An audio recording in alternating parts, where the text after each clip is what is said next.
I am tired of all the credit card nerfs and the reward nerfs of various fintech apps. And I'm sure you folks are tired of them too, right? So in this video, let me just give an update of my single credit card strategy after all the nerfs that I have considered. And for those who are watching this video and still don't understand what is the meaning of nerf, okay, I'll give you a very simple answer. It means to weaken, to deteriorate, or to downgrade, to degrade, meaning to make it into a worse state than before, okay? Means not as good. Now, previously, in my previous single credit card strategy video, I talked about using the DBS Women's World Mastercard to earn 4 miles per dollar, paired up with the Instarem Amaze card, okay? Because that would actually help me earn 1% cashback on Instarem Amaze as well. And at that time, DBS Women's World Mastercard, or WWMC for short, will still give you rewards even if paired up with Amaze and transact through Amaze. Now, the purpose of Amaze is to transform all physical transactions,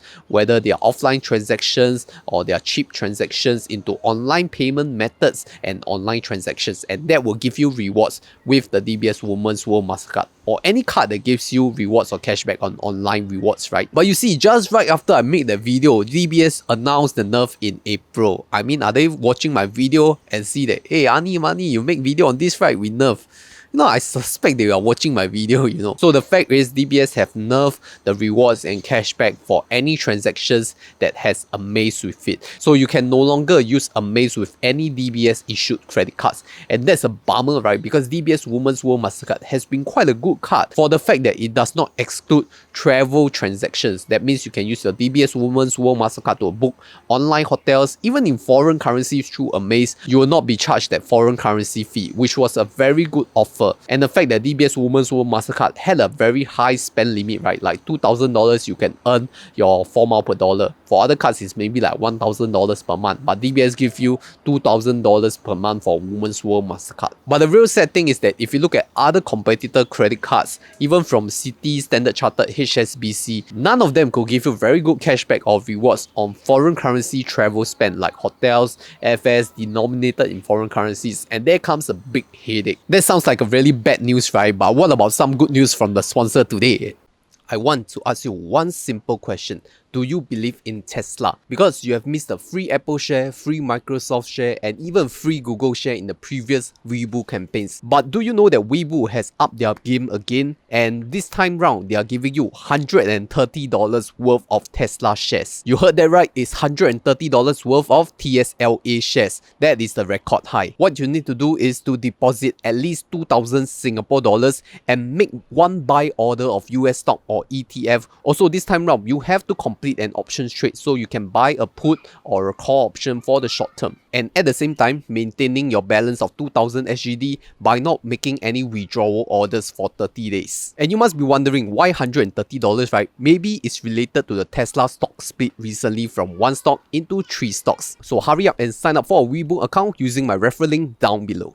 Okay, so coming back, I'll introduce my single credit card strategy for now, because I'm not sure after this video is posted what are the banks going to change, because we are approaching year end anyway. Right now, I'm currently doing the Citi Rewards Mastercard, which gives you 4 miles per dollar, paired up with Instarem Amaze, which no longer give you 1% cashback on local spend. So my strategy is really simple. In order for me to earn from all ways, I just need to use the Instarem Amaze card, whether it can be paid via Google Pay or Mastercard Pay Pass or online transactions, and at the same time avoid foreign currency fees, right? Because that's the sole purpose of Amaze, to avoid foreign currency fees. And at the same time, you do earn a 1% cashback with Instarem Amaze for foreign currency denominated transactions. How they will reward you is that Instarem will give you 1 Instapoint for every 1 Singapore dollars equivalent in foreign currency transactions. So that means that if you actually spend your money overseas, for example in Malaysia, you pay for 100 ringgit dollars of restaurant meal, and that will be equivalent to around 30 Singapore dollars, right?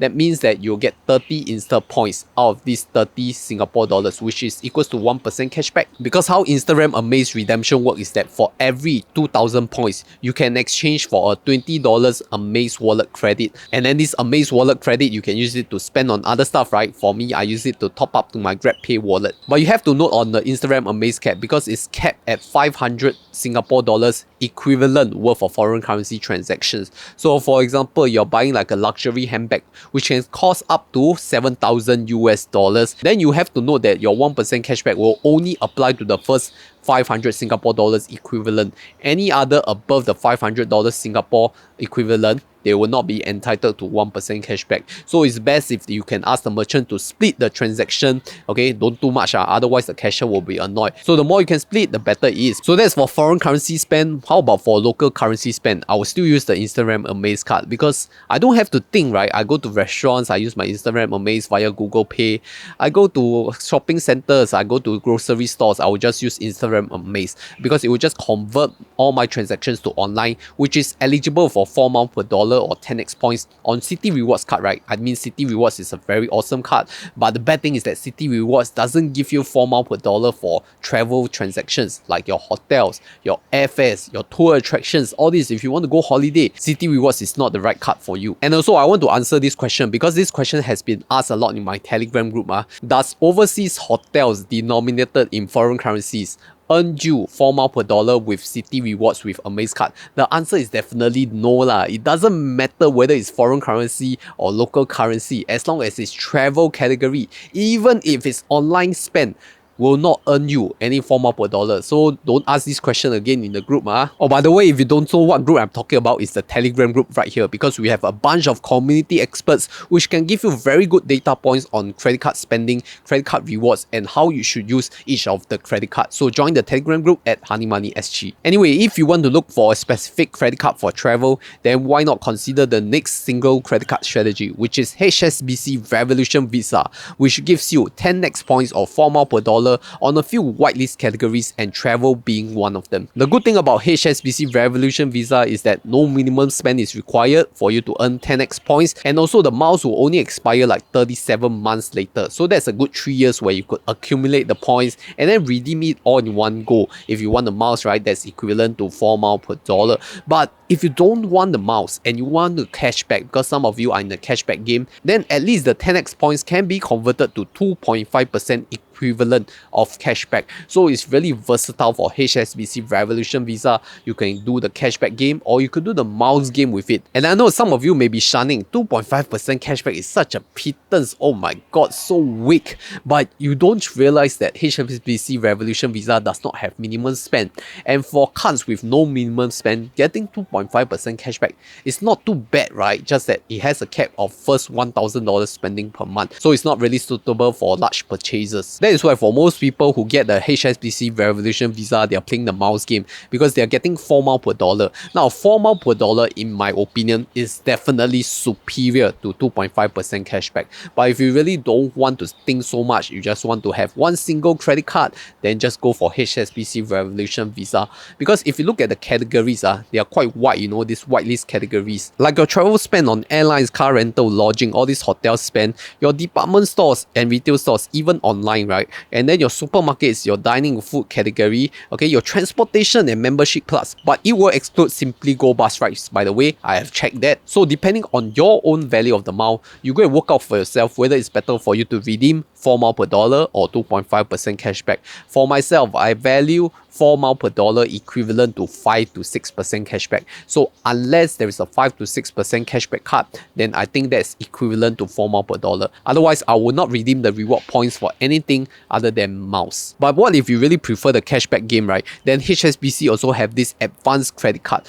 Because if you spend above $2,000, you get additional 1% on top of the base 1.5%, right? And also there are some other terms and conditions that could potentially bump HSBC advanced credit card to a potential 3.5% cashback. So I'll cover those details in a separate credit card video detailing about that. Now let's talk about the last contender for single credit card strategy, which is a very popular American Express GrabPay strategy. Now if you don't know what this strategy is, basically it means using your American Express credit cards, which is the True Cashback, and also the UOB Absolute Cashback card. because these two cards will give you 1.5% to 1.7% for topping up to GrabPay wallet. Then you could use GrabPay wallet to pay any transactions and get 1.2% cashback on eligible transactions. But this is all before the nerf, because coming to 14 October, GrabPay is no longer giving you 1.2% on the GrabPay card. It's only giving you 0.3% on F&B spend only. So that's a major nerf, you know,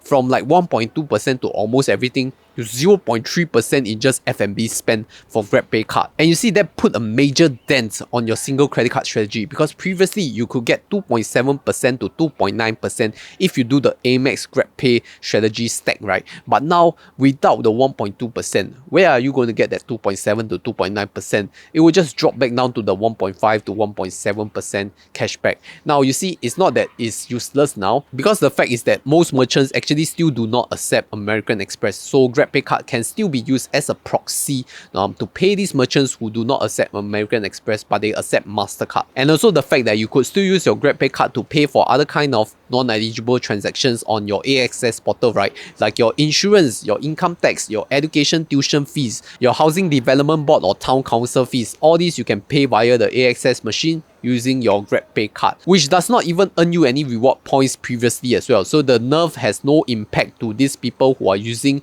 to pay for such non-eligible transactions. But you see, for people who are doing this single card strategy through Amex GrabPay, then their lives are mostly impacted. Well, the good news from all this is that at least GrabPay is still giving you 1.2% for all online GrabPay merchants. This include merchants like your Genco or GPay, my favorite last time. Okay, they are still eligible for 1.2% rewards. So at least this part has not been nerfed yet for now. So I would say that as long as American Express True Cashback is still giving 1.5% on the GrabPay wallet top up, as well as the UOB Absolute Amex still giving you 1.7%, the party still goes on. We are still using the GrabPay card to go and pay for all these non-eligible transactions. But one day, when American Express or UOB has stopped giving cashback, then that's when the party will end. So yes, here are my thoughts on the few single credit card strategies that you could adopt. Which one are you using currently? But if you want to consider like a few other credit cards, then refer to my top 5 credit cards for 2022 video, because I line up some of these credit cards that are quite attractive that you may not have considered.